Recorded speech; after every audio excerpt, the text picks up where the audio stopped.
আসসালামু আলাইকুম। প্রতিদিনের বরাবর ন্যায় আজকেও আপনাদের মাঝে আমি হাজির হলাম।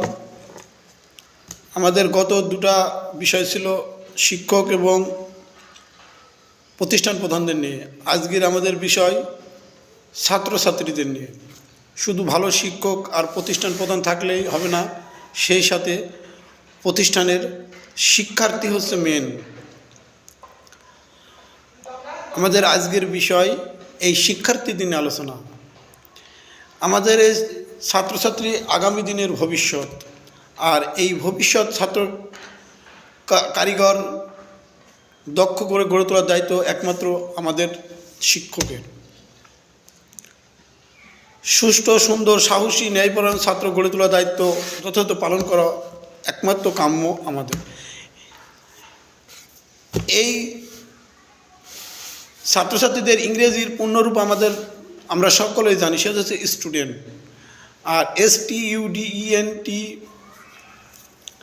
এই যে 7টি লেটার, এই 7টি লেটারের প্রত্যেকটা স্টুডেন্টের আমাদের শিক্ষকের উচিত ক্লাসে গিয়ে এই 7টি লেটারের প্রতিটা মানে জানিয়ে দেওয়া। এই 7টি লেটারের মানে যদি আমরা তাদের অন্তরে ঢুকিয়ে দিতে পারি এবং জানিয়ে দিতে পারি, তাহলে আমাদের আর কিছুই করার লাগে না। একটু আপনাদের মাঝে আমি এটা তুলে ধরতে চাই। SS স্টাডি, যে ছাত্র তারা নিয়মিত লেখাপড়া করে। টিতে হচ্ছে ট্রুথফুলনেস, সত্যবাদিতা। ইউএ হচ্ছে ইউনিটি, একতা। ডিতে হচ্ছে ডিসিপ্লিন, নিয়মবদ্ধতা। ইতে হচ্ছে এনার্জি, শক্তি। এনে হচ্ছে নেট, পরিষ্কার। টিতে হচ্ছে টিডিনেস, শৃঙ্খলাবোধ। এই 7টি বৈশিষ্ট্য যার ভিতরে থাকে, ওই শিক্ষার্থীর প্রতি শিক্ষকের আর কিছুই করা লাগে না। আমরা এই ধরনের শিক্ষার্থীর, আমার দীর্ঘ 16 বছরের কিছু শিক্ষার্থী আছে, তাদের নাম এবং তাদের বৈশিষ্ট্যগুলো বলে আমার যে হাতের মধ্যে তৈরি করা সম্পদ, সেই সব ছাত্রদের নিয়েও আমাদের আজকে তুলে ধরা হবে। তবে আমার কিছু পরামর্শ স্টুডেন্টদের দেওয়া উচিত।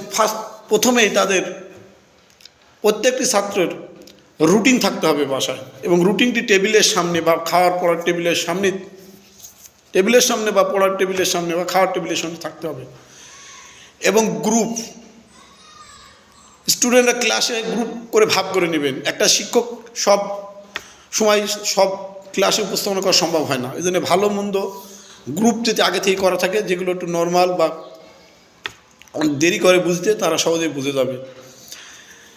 মুখস্থ না করে বুঝে পড়া। একটা ভালো ছাত্র দিন দিন ভালো করছে, এই ধরনের ছাত্রকে লক্ষ্য করা। একজন ছাত্র, আমার পক্ষে উপদেশ থাকবে যে ভালো করছে তাকে অনুসরণ করে চলা। নিয়মিত মাফিক পড়াশোনা করা। আমি রুটিন করলাম, রুটিন করে কি হয়, আমাদের জীবনেও আমরা দেখেছিলাম যে রুটিন করে প্রথমে 1 সপ্তাহ চলে না। এই রুটিনটা নিয়মিত ধরে রাখতে হবে। নতুন নতুন জানার আগ্রহ থাকতে হবে, নিজের প্রতি বিশ্বাস থাকতে হবে। বর্তমান যুগে যে সবথেকে বড় সমস্যা যেটা ছাত্রছাত্রীদের, সেটা থেকে দূরে থাকতে হবে। এইটার কারণে ছাত্রছাত্রীর সবথেকে বেশি ক্ষতিগ্রস্ত হচ্ছে। আমরা মোবাইল থেকে একটু দূরে থাকার চেষ্টা করব। আমরা বন্ধুবান্ধব বেছে চলবো, অসৎ বন্ধুবান্ধব থেকে আমরা দূরে থাকব। আমরা নির্দিষ্ট টাইমে ঘুমাবো। মোবাইল পেয়ে আমাদের ঘুমের ডিউটিটা ছাত্রছাত্রীদের সম্পূর্ণ পরিবর্তন হয়ে গেছে। কোন সময়টা পড়লে ভালো হয়, এটা আমরা বুঝে শুনে দেখব। কিন্তু মোবাইলের কারণে আমরা এই রুটিনটা সম্পূর্ণ আমাদের পরিবর্তন বা চেঞ্জ হয়ে গেছে। সুন্দর এবং দ্রুত হাতের লেখা তৈরি করতে হবে। কারণ কিছু কিছু সাবজেক্ট আছে যেটা আমি ভালো পড়াশোনা করি, কিন্তু যদি পরীক্ষায় লিখতে না পারি, বিশেষ করে আমাদের বাংলা বা বাউবি, এইসব সাবজেক্টগুলোতে অনেক সৃজনশীল, অনেক দ্রুত লিখতে হয়। অনেক ভালো ভালো স্টুডেন্ট পারে কিন্তু কভার করতে পারে না। তাই দ্রুত এবং সুন্দর হাতের লেখা অভ্যাস করতে হবে। পড়াশোনাটা শুধু বাসায় পিতামাতা বা শিক্ষককে দেখানো পড়লে হবে না, নিজের ইচ্ছায় কিছু ভালো করব, এই ধরনের ভাবে পড়াশোনা করতে হবে।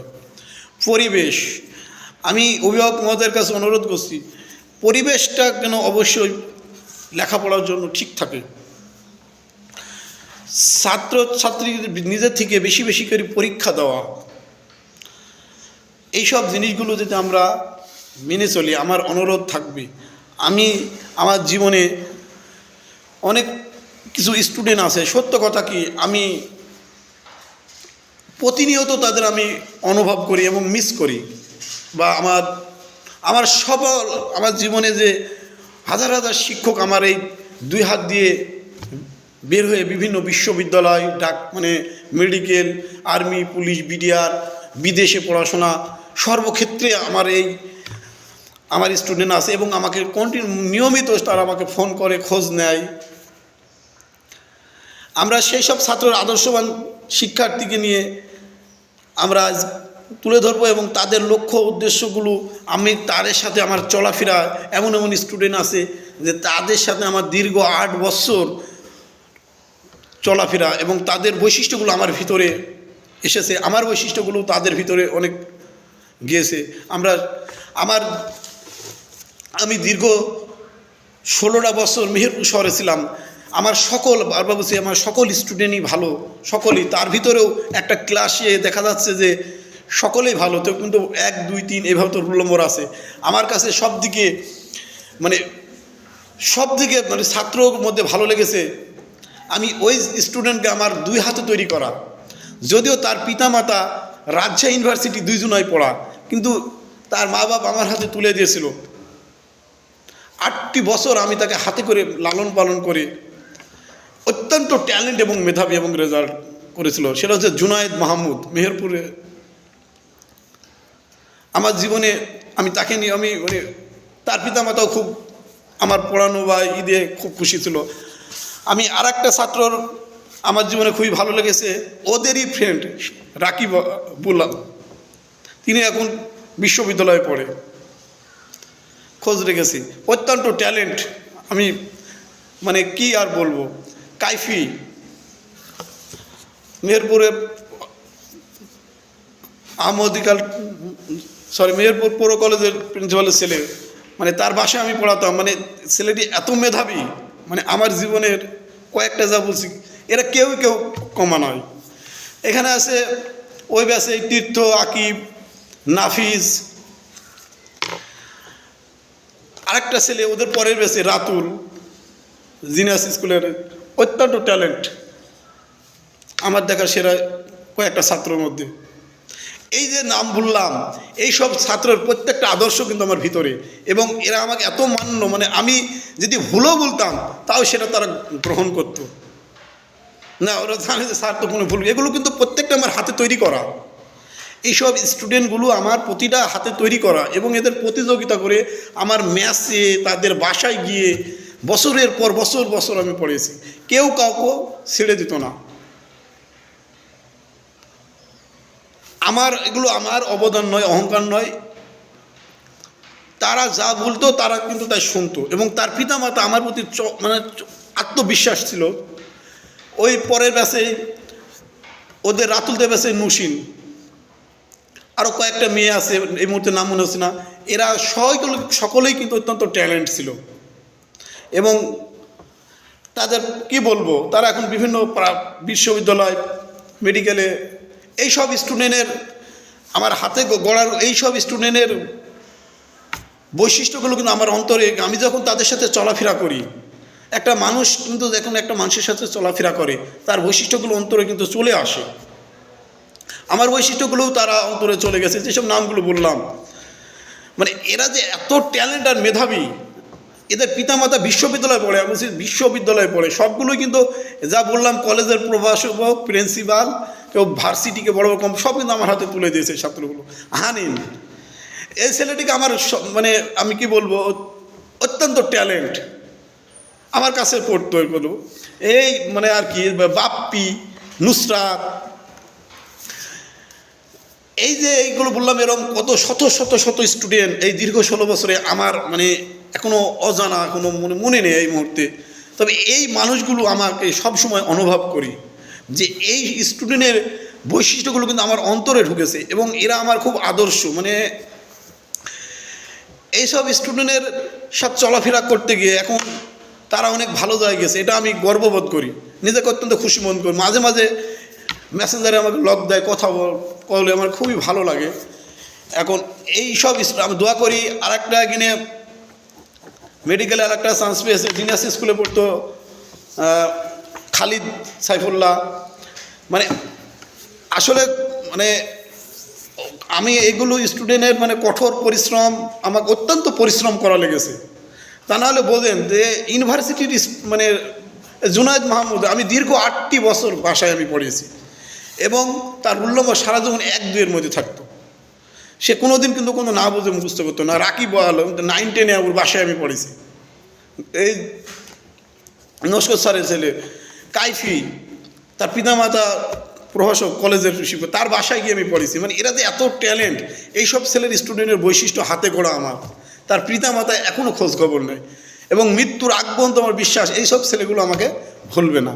তাই আমার বর্তমান প্রজন্মে যারা শিক্ষার্থী অবশ্যই আছো, এইসব ছাত্রছাত্রীদের অনুসরণ করতে হবে। এরা কোন পথে চলেছে, কিভাবে রেজাল্ট করেছে, এদের সাথে যোগাযোগ করতে হবে, এদের সাথে চলাফেরা করতে হবে। এই তীর্থ আকিব, এদের অনুসরণ মানে এরা কোন পথে যায়। আরও অনেক স্টুডেন্ট আমার আছে, এই মুহূর্তে মনে হচ্ছে না, সত্য কথা বলি, রাতুল, এই ধরনের স্টুডেন্টগুলোর সাথে যদি বর্তমান যারা আছে আমার স্টুডেন্ট, আমি যারা বলছি, আমি জীবনে আমি অত্যন্ত পরিশ্রমী ছিলাম এবং সফলতা অর্জন করেছি। তা পরবর্তীতে যারা এখন এসএসসি ব্যাচ, আমি তাদের জন্য ক্লাস নিয়ে আসব। তার আগে আমরা মৌলিকতা ঠিক করছি। আমরা শিক্ষক, আমরা প্রতিষ্ঠান, আমরা ছাত্রদের ঠিক করার পরেই আমরা টেবিলে আসব। প্রতিটা ক্লাস আমরা 6 থেকে 10 পর্যন্ত আমি নিয়ম অনার্স পর্যন্ত আমি ক্লাস নেব এবং তার আগে আমাকে নিজেকে প্রস্তুত করতে হবে। আমার শিক্ষক প্রস্তুত করতে হবে, আমাকে প্রতিষ্ঠান পরিবর্তন প্রস্তুত করতে হবে। আমি এই সব ছাত্র ভালো করার জন্য নিজের পকেট থেকে হাজার হাজার টাকা আমি খরচ করেছি। নিজের পকেট থেকে আমি প্রাইভেটে প্রতিনিয়ত আমি পুরস্কার দিতাম। নিজের পকেট যা বেতন পেতাম তার অর্ধেক মানে এদের পিছিয়ে খরচ করতাম। মানে আমার সামর্থ্য থাকলে সত্য কথা কি আমি পৃথিবীর সর্বত্র আমি এদের দিতাম এবং দিয়েছি এদের। এবং কত মাসে মাসে আমি কত মানে টাকা দেয় আছে, লোকে 5,000 নিলে আমি 3,000 নিয়েছি, এরকম মানে পরিশ্রম। আর সফলতা আরও অর্জন করেছি। আমার জিনিয়াস স্কুলের যে সফলতা অর্জনের পেছনে আমার প্রতিষ্ঠান প্রদানের ভূমিকা বেশি ছিল। আমি প্রথম বছরে গিয়েই 2017 সালে আমি নুসিমদের ব্যাচে 34টা বাংলায় প্লাস পেয়েছিল এবং খুশি হয়ে তারাও আমাকে পুরস্কৃত করেছিল। পরবর্তীতে ওই প্রসেসটাতে দেখা যাচ্ছে এসএসসি এবং 5-এ মানে 8-এ আমি 90% এ প্লাস দিয়েছি, যা মানে রেকর্ড ব্রেক। কিন্তু এই জন্য আমার অত্যন্ত চেষ্টা, এজন্য আমি ভালোবাসা, অভিভাবকের ভালোবাসা, সম্মান, কি ছাত্রছাত্রীরা আমি সব কিছু পেয়েছি। তাই আমি বলছি মানে মানুষ পেটে থেকে জন্মই মেধা নিয়ে জমায় না। এই জন্য পরিশ্রম করতে হয়, সফলতা অর্জন করতে হয়। আমি শুধু আমার সাবজেক্ট বলে না, আমি এই সব ছাত্রদের মন জয় করার জন্য, ওরা কিন্তু সব ট্যালেন্ট, সব কিন্তু সায়েন্সের স্টুডেন্ট, এদের মন জয় করার জন্য আমি 9-10-এর জীববিজ্ঞান, বাউবি, ইসলাম শিক্ষা, পেজ বন্ধ আমি মুখস্থ করি। আমার সাবজেক্ট তো আমি বাদই দিলাম, পেজ বন্ধ আমি মুখস্থ করেছিলাম এই সব স্টুডেন্টের মন জয় করার জন্য। তাই সকল শিক্ষক এবং ছাত্রদের বলতেছি, যারা এই ধরনের বিশ্ববিদ্যালয়ে চান্স পাচ্ছে, মেডিকেলে পাচ্ছে, তাদের অনুসরণ করো, তাদের থেকে ডায়েরিতে লিখে তাদের অনুকরণে চলো, জীবনে সাকসেস সফলতা পাবো। নতুবা বর্তমান প্রেক্ষাপটে যে সমাজ চলছে, এই প্রেক্ষাপটে একটি সন্তান হয়ে ভালো একটা সন্তান চাকরি বেরিয়ে আসে অত্যন্ত কঠিন এবং দ্রুহ। পিতামাতা এখন টাকা আছে কিন্তু সন্তান পালন করতে পারছে না, কারণ এই যুগে মোবাইল এসে অপসংস্কৃতিতে ভরে গেছে। তাই আমার অনুরোধ, আমরা যারা ভালো করছে, যারা এসএসসিতে A+ পেয়েছে, আমরা তাদের অনুসরণ করি। যারা পরীক্ষার্থী আছে আমরা তাদের ক্লাস নেব ধারাবাহিকভাবে। আমরা তার আগে আমাদের মৌলিকতাটা ঠিক করি, এর পরবর্তী বিষয় আমাদের কিভাবে ভালো রেজাল্ট করা যায়। এই বলে আমি আবার বক্তব্য আজকের মতোই আমি শেষ করছি। আশা করি আমার এই কথাগুলো আমার যে ছাত্রছাত্রী ভবিষ্যৎ ছাত্রতা আছে এবং যারা আমার বিভিন্ন প্রতিষ্ঠানে তারা দাঁড়িয়ে গেছে তাদেরও দোয়া তারা আরও ওপরে যাক, এই বলে আমি আমার আজকের মতো শেষ করছি। খোদা হাফেজ।